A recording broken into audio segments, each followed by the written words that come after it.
A guy asked me about 2 months ago, he said, E.T., if there's one mistake you've made, what's that one mistake you made? I said, I'm gonna be honest with you. My values are not in alignment with my dreams.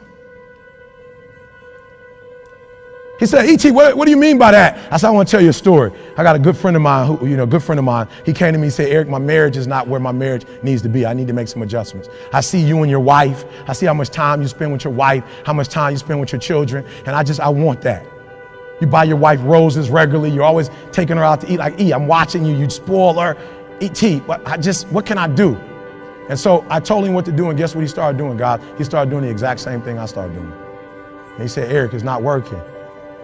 Like, I'm doing exactly what you're doing, but it's not working. He said, why isn't it working? I said, you know why it's not working?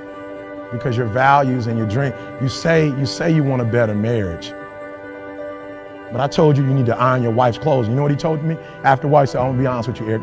I know you told me to iron, you told me to wash, you told me to cook, but where I come from, he said, I'm gonna be honest, Eric, when I do that, I feel like a punk. And I said, that's why you're having a hard time doing it, because your value system says a man is not supposed to iron, a man is not supposed to cook, a man is not supposed to wash dishes. That's what your value system says. So you're doing one thing, but you're going against your own value system. The reason why I'm having such an easy time washing clothes and cooking and ironing, you know why? Because nothing is as important to me as my marriage. And I would rather be happy. I would rather be happy than to say I ain't no punk. Make me a punk. I want to be a punk. A happy punk. For real, no. A friend of mine, he came to my house and I didn't have a mop. And so I was on the ground and I was mopping the floor with a towel. And he says, E.T., the hip hop priest, you're on the ground and you're mopping? I said, yeah. He says, your wife got you whipped. I said, you didn't know? You just found that out? Been doing a terrible job. I'm sorry. I am whipped. And after 23 years, you should be. And if you're not, it's a problem. So listen to me. There are those of you who said, I want to be a millionaire. I want to be the best at this company, right? But your value system says you believe in sleep more than you believe in grinding. Your value system says you are a consumer and not a producer.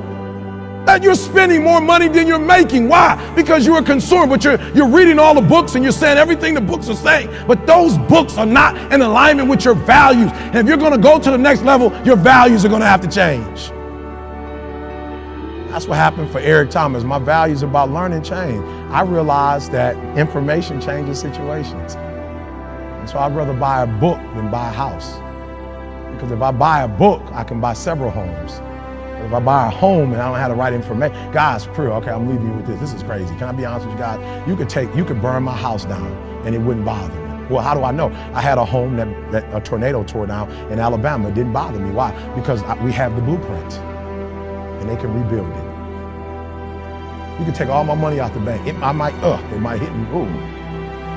If I would tell you my lineup of speaking and our audio book, what we're making every month, we'll be all right. I can make more money. If you take the knowledge out of my head and take the experiences that I have, I'm broke, I'm nothing. So now I don't just read because I see other people reading and I want to mimic what they're doing. I really believe in reading now. And so all I do when I have time is read. All right, so I got 1:48. I've never done this before, but I'm gonna get it done in 1:48. Last one, you gotta be obsessed with improvement, guys. Last one, come on.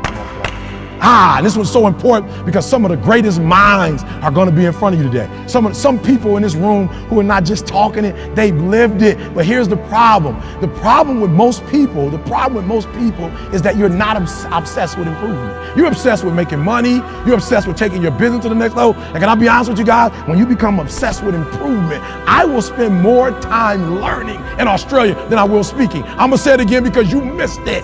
I will spend more time sitting under people. I will spend more time with Glenn. I will spend more time with Aaron. I will spend more time learning than I will speaking in this country. I will walk away with stuff I never heard before, books I've never read before, audios I've never seen before, going to conferences that I've never gone, hanging out with people that I've never hung out with before. This is nothing, guys. This is just a dessert. Me speaking is just a dessert.